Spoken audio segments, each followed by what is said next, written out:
real parents, real stories. It's the Meet the Parents podcast.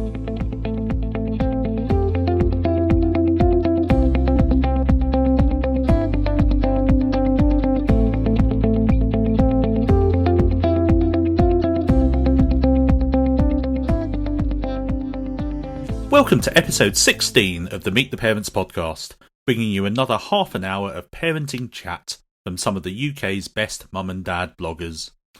I'm Tim from Slouching Towards Thatcham, and this evening I'm going to be chatting with Amie from the blog Finding Our Feet.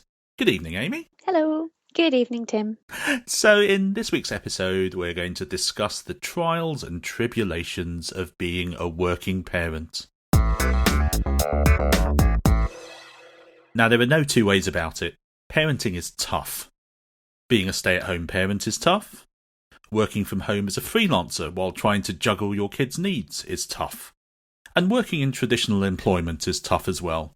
Now, Amie and I are the only two members of the Meet the Parents team who are in permanent employment working for a company. Amie, you've been back at work for just over 2 months now after nearly 2 years away from the workplace, and we've spoken previously about that on the podcast, but for listeners who maybe haven't heard it before, could you just recap the circumstances of your extended absence from work? Yeah, I was made redundant the week I went on mat leave, and I freelanced on and off from when Little Miss was about 6 months old, but that didn't work out primarily for financial reasons, so I started properly job hunting in the lead up to her first birthday. I ended up on mat leave, extended mat leave, unemployment, whatever you want to call it, for about 2 years. Dealing with some quite open cases of discrimination in interviews. And then eventually, in January, I was offered a job at long last at a very niche marketing agency. And we basically bridged the gap between parents, schools, nurseries and brands. To be honest, I probably wouldn't have gotten that job if I wasn't a parent or with my parent blogger status and things as well, because I obviously understand that market a lot better than I would have done. Now that you're back at work, how do you juggle everything? Not very well. In all honesty, I work full time. I'm based in London and I've moved back to leafy Hertfordshire. So I negotiated 1 day a week from home, which is helpful. It means that there's 1 day a week that we're not, the nursery run isn't just manic and horrible. And Little Miss, luckily, is only in nursery 4 days a week because my mum is part-time, so she spends Wednesdays with her. And I feel considerably less guilty for the fact that she gets to spend 1 day a week with somebody that she adores and is from the family. So that's kind of nice for me as well. My working arrangements have recently changed as well, and they become quite a bit more complex too. So my new job involves a fair amount of European travel, so that means more nights away from home, probably 30 to 40 a year. That obviously places quite a bit of additional burden on my other half to fly solo. Does she have a reasonably flexible working arrangement? She's just gone back to working 3 days a week, but she often flexes her hours. The flip side of that is that she works a lot in the evenings as well. She certainly puts in all her contracted hours and considerably more, but she has a degree of flexibility. I think things very much changed for me over the last year or so, where in the past I'd actually actively asked not to be considered for jobs that required significant travel, but with Cara starting school in September, that makes logistics much easier. Yeah. And this job was just too good an opportunity to pass up. Having said that, the fact that I will be travelling so much does mean accepting that we, by which actually I mean Heather, will have a lot less flexibility when I'm away when it comes to sharing pickups and, dealing with things like kids' illnesses. And speaking of which, illness has been quite a key feature of your first couple of months back at work, hasn't it? She got croup the day before I started back at work, so obviously my other half kindly took those 2 days off so I didn't have to miss my first 2 days at work. And then I was at work for 2 solid weeks. And then we basically had a 6-week stint because she had chicken pox. And then she had the flu. And then I had the flu. And then my other half had the flu. But she then also had some weird, I've forgotten it all now, but basically there was something every week for about 6 or 7 weeks. Finally finishing with a trip to A&E last week because she fell from the playset. I mean, it's literally, there's always something. It's like nursery is just an incubator for disease. these sudden sick days that you get like this, they can really turn your week upside down, can't they? And like a lot of other parents, we've run that full gamut of illnesses from chicken pox and hand, foot and mouth through to your more mundane ailments, colds and flu and other viruses. The automatic 48-hour red card that you get for anything that requires Calpol, and then the inevitable frantic discussions about whose schedule is the least indispensable. I really hate to tell you this, but for us, with 3 children of either school or preschool age, we are now pretty much resigned to the post-school holiday. I call it the Russian roulette of illness. You guys must literally pass it round, the 5 of you, just constantly. Like, there must be someone constantly ill. Oh, absolutely. And there's a real sense of inevitability that someone will get something as soon as everyone comes back together after a couple of weeks away, particularly over the Christmas holidays. And I'm basically always coughing and sniffing for at least half of January every year.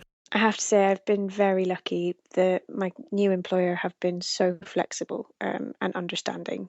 And that's probably partly because we're such a small business. But, not every employer would. I mean, I've been doing a 4-day week effectively since I started, and that's not the deal.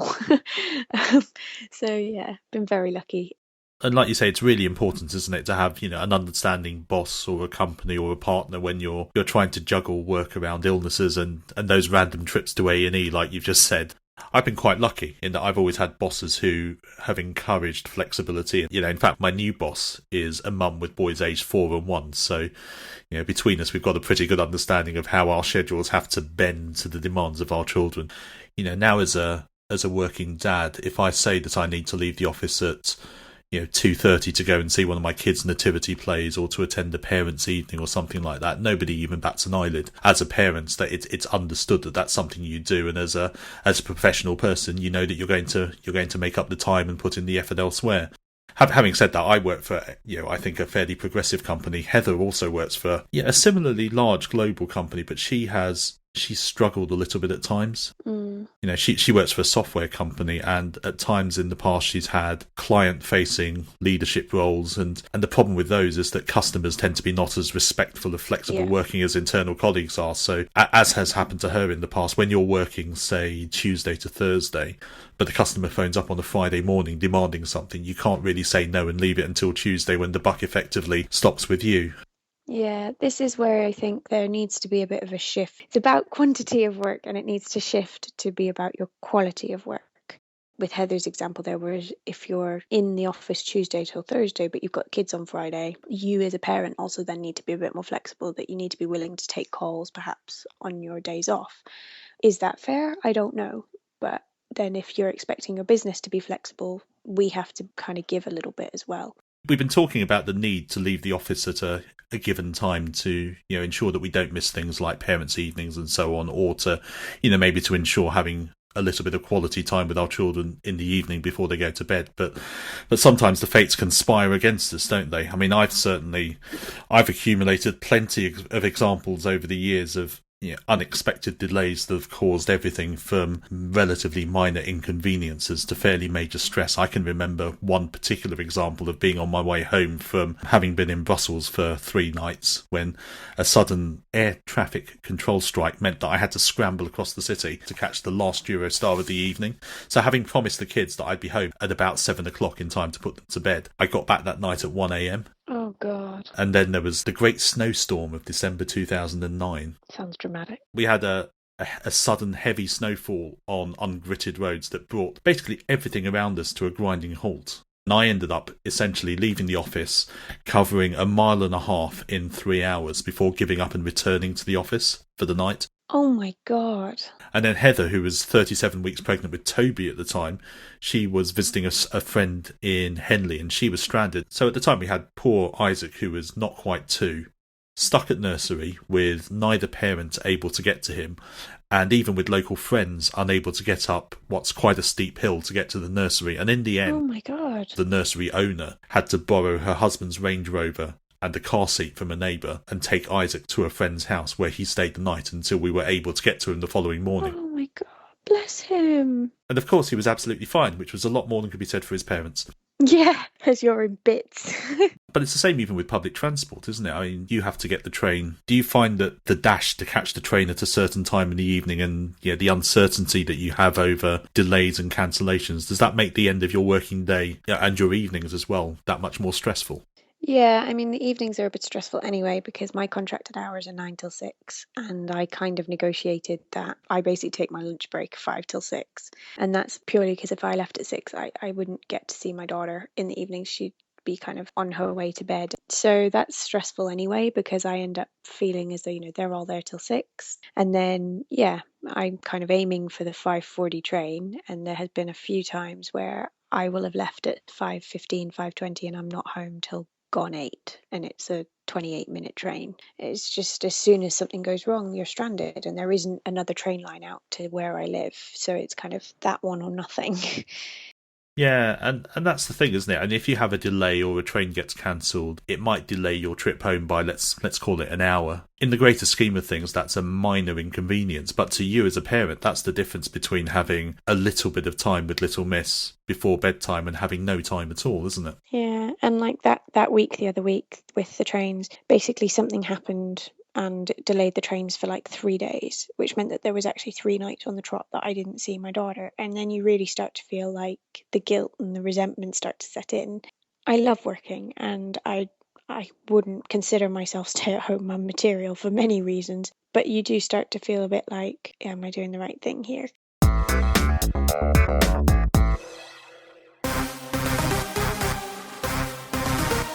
They tried everything. Playpens, stairgates. But no matter what that's M for mother, did, it didn't work. Everywhere he goes, he leaves a trail of destruction behind him. There is no force on earth that can stop him, and he isn't even out of nappies yet. Watch him in action in Octopooey, Never Say Nappy Again, and Cry Another Day. He is 007 months. License to crawl.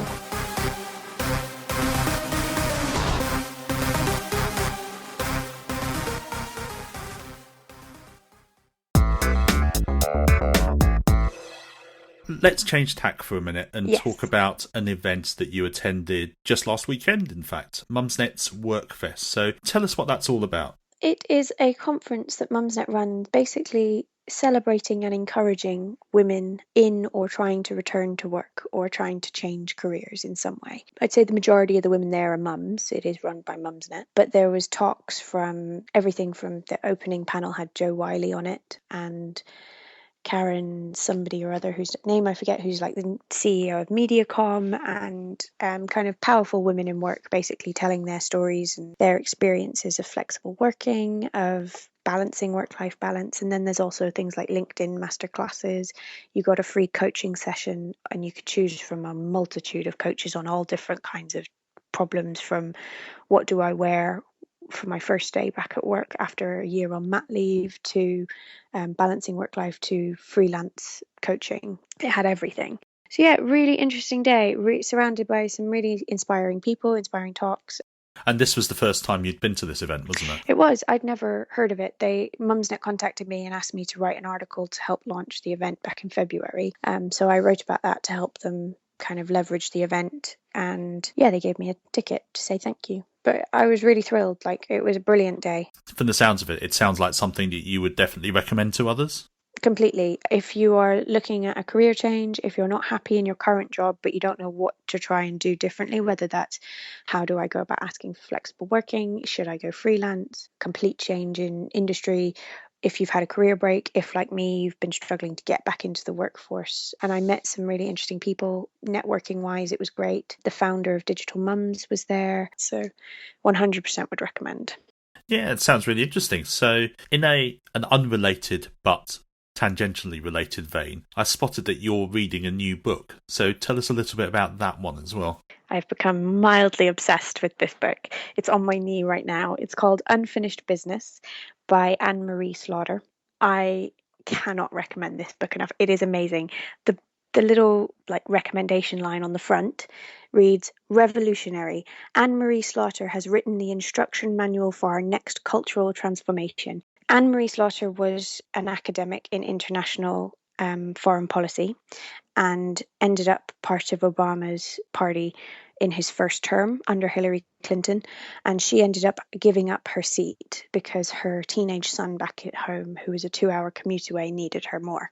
And she suddenly realized that as much as her feminist ideals wanted her to stay in her dream job, the pull of whether it was motherhood, parenthood, whatever you want to call it, it was great. And she had to answer that. And so she then wrote an article in 2012 for The Atlantic, which is now their most ever read article. It's been viewed over 5 million times worldwide. In that article, she wrote about how mothers cannot have it all. Since then, she's now gone on to write this book, and she's completely revamped that statement. After years of research, she's become a public speaker on this topic. And now she's saying that parents or carers can't have it all. And she really outlines this idea that this is not a women's issue, it's a carer issue. And until we make that shift in mindset that dads can be stay-at-home dads, mums can be stay-at-home mums, we can all work, we can work flexibly, we can work part-time, we can work full-time, anyone can make a CEO role. You could be a carer of a child, a carer for elderly parents, you might have siblings with very high special needs that you have to care for them as well. That is all work-life balance, family life work balance that needs to be taken into consideration. So yeah, this book is fantastic and really, really insightful. It's kind of the realistic version of Lean In, if anyone's read that. I remember the furore that original "women can't have it all" statement kicked up, because a lot of people viewed it as being doing down the feminist cause, whereas actually, as you say, it's much more about being realistic about what parents can achieve. And the reality is, as both of us have found, that there is a degree of compromise. There just aren't enough hours physically in the day to do everything, to be super at your job and to be super as a parent and be there for all those little moments and all the events, and real life gets in the way, and it's everything is a compromise. She also says that the main issue is that when you speak to a lot of these boards at large companies, they do describe it as a women's issue, and there is onus on the woman or the women within that workforce, or even in fact any carer, whether that's a man or a woman, to make the change. And actually there needs to be a change in the workplace as well. So what we were talking about earlier with flexible working policies, remote working, and an understanding that it's about the quality of the work you do, not the quantity of the hours that you put in. Obviously, on the Meet the Parents podcast, we're extremely progressive. So of the 4 dads on the panel, we have 2 stay-at-home dads. We have Mark, who works at home for himself, and it's just me that's in traditional employment. So you don't get much more modern than us. But even you, Tim, are really, even though you're in that kind of traditional role, you're very equal parent footing with Heather. You do worry about being home for the kids. It's not kind of like it was in the 50s, 60s, 70s when dads didn't worry about that. Moving on now, one of the factors that weighs heavily against the decision of a mum, or occasionally a dad, returning to work is the sometimes almost prohibitive cost of childcare. Are you finding that it's taking a big chunk out of your overall household income? Yeah, it's about 80% of my monthly paycheck pays for nursery, and that's only 4 days a week. It could have been worse. Another draw for us moving out of London was nursery, and London was £103 a day, which was like a punch to the gut. So yeah, it is expensive. My partner was really, really keen for that not to stop me going back to work, though it played on my mind probably more than it did his, because he felt like my career shouldn't suffer, particularly because we fell pregnant younger than intended. He didn't want me to feel in a couple of years' time that my career had suffered because I'd had my daughter. But it does worry me, and it does play on my mind, definitely. I guess if the kids are in school now, that must be slightly less for you guys now. We're still paying for Cara to go to preschool, but for a fair while we had 2 of the kids in childcare either 3 or 4 days a week. We use a local combined nursery and preschool that It's absolutely brilliant. The staff are great, and they have I think it's about a third of an acre of ground for the kids to play outside in, which they do all year round. But it wasn't cheap. The best part of £1,000 a month per child, not cheap. Yeah, as you found it, it essentially ate up, the equivalent of Heather's salary. So now when Toby started school, the childcare burden halved overnight, and now we're only paying for 3 rather than 8 days per week. And as of September, that becomes 0 when Cara starts school. Holidays!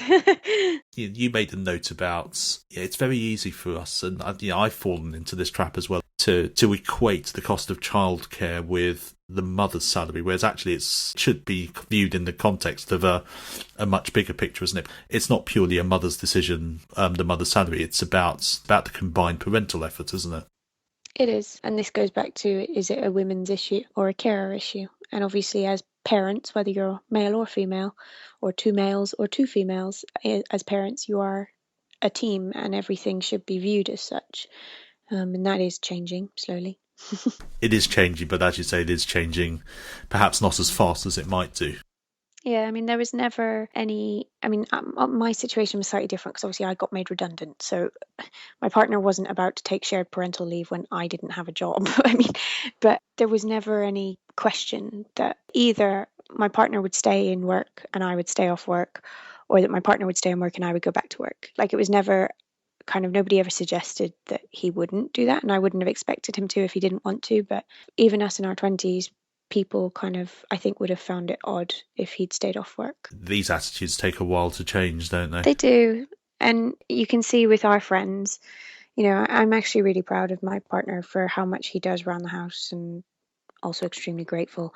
But I like to think that hopefully then when his friends come to have kids and spouses at some point, they will hopefully have seen everything he does with our daughter, the fact that he does the nursery run, the fact that he was the first one to change her diaper and he did most of the stuff in the first 2 weeks because I had quite a long recovery after birth. Hopefully they'll see that, and it's kind of those that will filter through eventually. No, absolutely. Now, we've highlighted some of the downsides of having to go back to work, but now that you've been back at work for a little while, what would you say are some of the upsides of being employed again? I really, really enjoy working a lot of the time. I just enjoy the challenge, having something else to think about. I mean, I said earlier, I'm not really stay-at-home mum material. I'm not a very patient person, and I get very bored with CBBS. So yeah, I'm just enjoying having something for me again.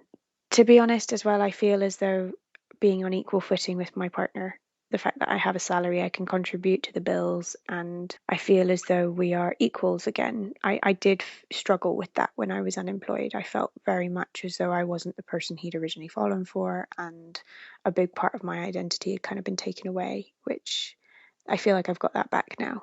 Yeah, and I think there is something generally, whether it's about going back to work or as your kids grow up, around reclaiming a little bit of yourself. And I think that's something that both fathers and mothers, whether working or non-working, can associate with. It's so easy to get wrapped up in your children that you almost forget who you are, both as an individual and as a couple. Yeah, even if you're doing like a couple of days a week like Heather does, it's just having something else and time away.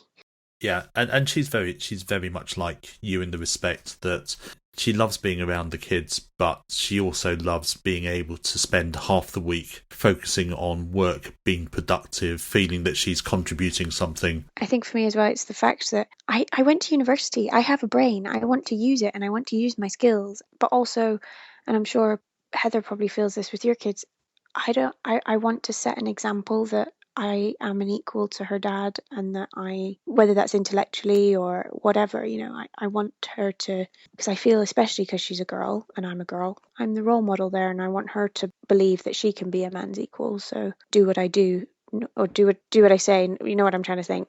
Technically, I'm the second named person in our partnership because we are officially Doctor and Mister. So it's something she reminds me of. It's something she reminds me of every now and then.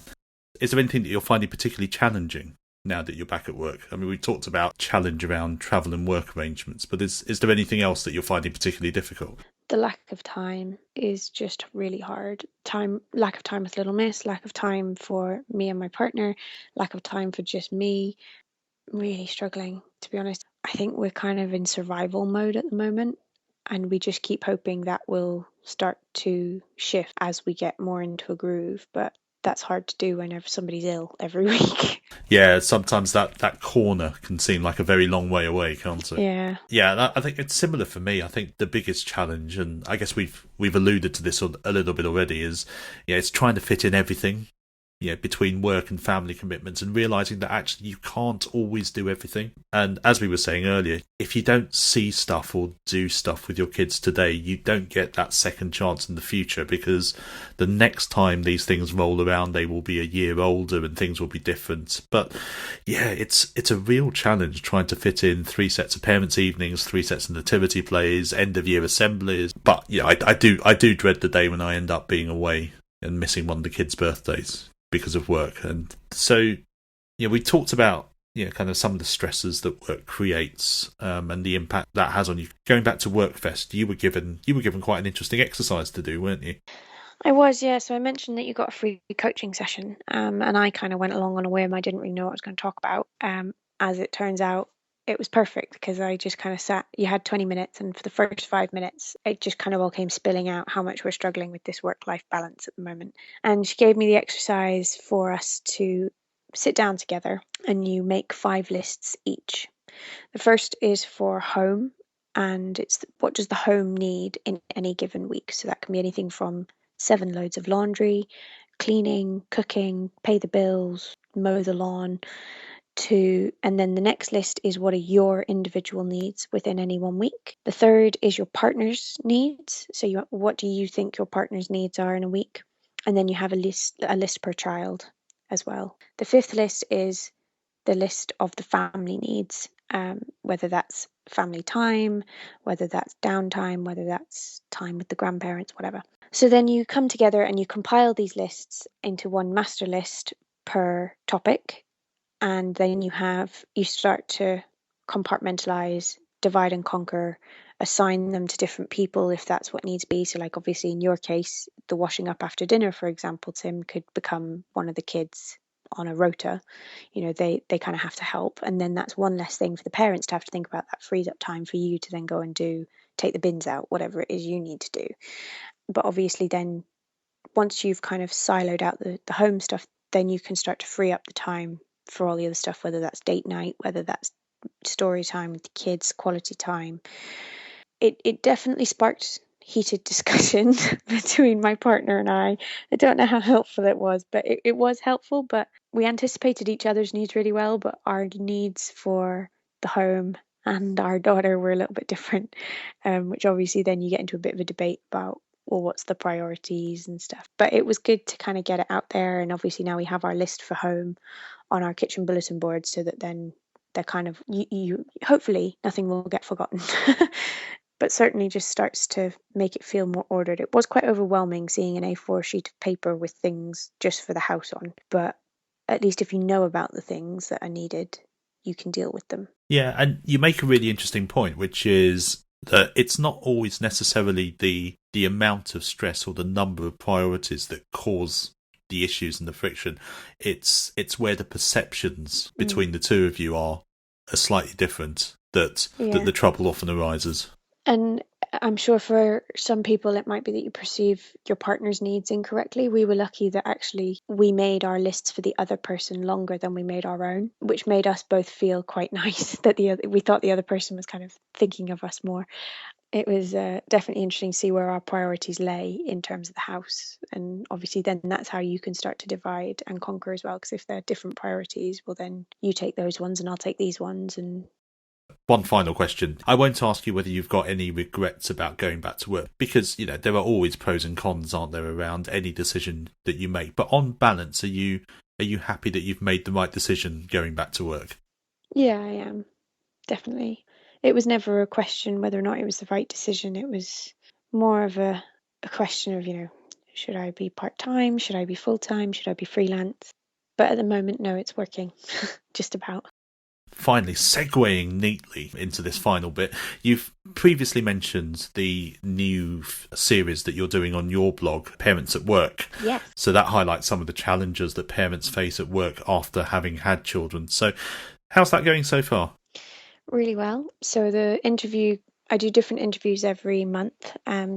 So far, they've all been anonymous. People haven't wanted to share their identities because they've been talking about discrimination or harassment that they've experienced at work, which is perfectly fine. But I do have a non-anonymous one coming up, which is quite exciting. They're live on the first of every month, and they're basically it's a series that's trying to change perceptions of parents at work. So basically everything that we've talked about today, and just trying to raise awareness of the issues that we face as well. So whether that's looking for flexible working, but also from particularly mums' experiences in terms of pregnancy discrimination, harassment when you come back from maternity leave. One of the women I interviewed had a horrendous experience, ended up resigning for the sake of her mental health. I mean, it was extreme, but these things are happening, and that's why this series is so close to my heart, because I just feel like if we don't start to talk about them, they'll continue to happen and nothing will change. And not only women but men as well, especially with the shared parental leave that's now in place. Yeah, and as you say, it's important that because these are real stories from real parents. They are. And it's important, I think, to raise awareness of all the issues surrounding parents in the workplace, to share these and talk about them openly, and for people who are in these situations to realise that they're not alone. Completely. And I mean, I do have a couple of positive interviews coming up as well. It's not all doom and gloom. So there's stories of women who've started their own business and now work very flexibly and support other women. There's a great story coming up in the next few months about a guy who took shared parental leave and then decided to become a stay-at-home dad because he loved it so much. I mean, that's not necessarily about parents at work per se, but it's just about showing the different ways, and his wife now is the main breadwinner. It's just all about showing both the good and the bad, and it's just about raising awareness and changing perceptions. And you mentioned earlier when you were talking about Workfest, you referenced Digital Mums as well, which is another initiative that, is built very much around the growth in social media largely, isn't it? And goes very much to supporting mothers who want to have that more flexible approach and maybe work part-time with their own more flexible hours at home rather than being office-based. So there are increasingly a lot of initiatives now that are supporting flexible working for both mums and dads, and the more of these that build up over time, the better, I guess. Yeah, and I mean, there's job boards coming up as well. So there's now Mumsnet Jobs, there's workingmums.com, there's 2to3days.com. I mean, there is loads of organisations cropping up. They've realised this need.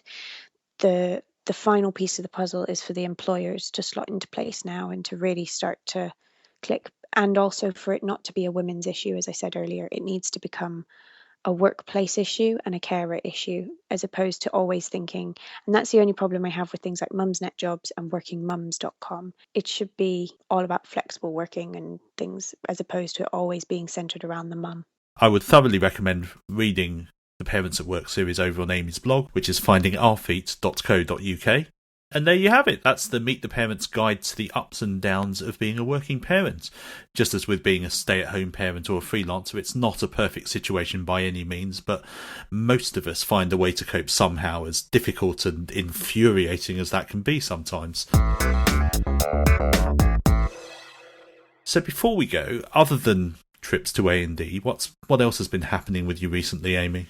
I've been made the Brit Mums Under 30s Parents Roundup editor, which for anyone who's not a blogger, basically I write a post once a month at britmums.com all about being a parent under 30.